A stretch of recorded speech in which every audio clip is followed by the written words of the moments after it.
இன்றைக்கி நம்ம பீட்ரூட் புலாவ் எப்படி பண்ணலான்னு பார்க்கலாம். குக்கர் வச்சுருக்கேன். நெய் விட்டுக்கலாம். இது கூடவே கொஞ்சமாக ஆயில் ஆனதுக்கப்புறம் பட்டை கிராம்பு சேர்த்துக்கலாம்.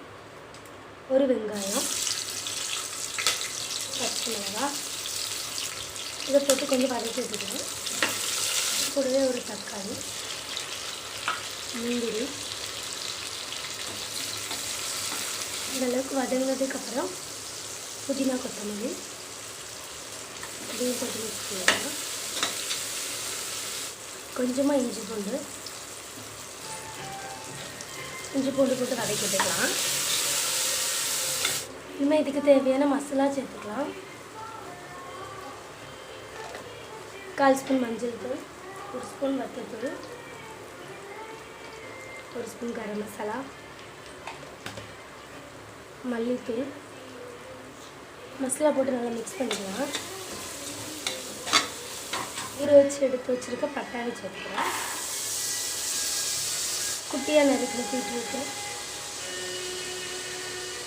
இதெல்லாம் போட்டு நல்லா மிக்ஸ் பண்ணிக்கலாம்.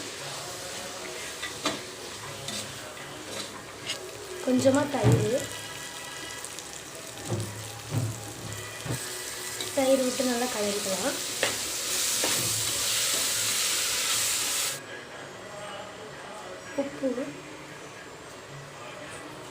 உப்பு போட்டு நல்லா வதக்கி விட்டுக்கலாம். 1 டம்ளர் அரிசி எடுத்துருக்கேன், 2 டம்ளர் தண்ணி ஊற்றிருக்கேன்.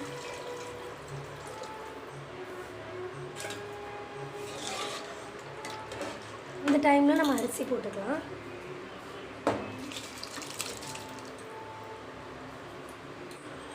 குக்கரை மூடி ஒரு 3 விசில் விட்டு எடுக்கலாம்.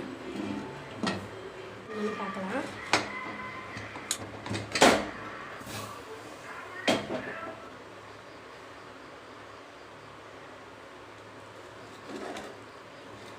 சூப்பரான பீட்ரூட் புலாவ் ரெடி ஆயிடுச்சு.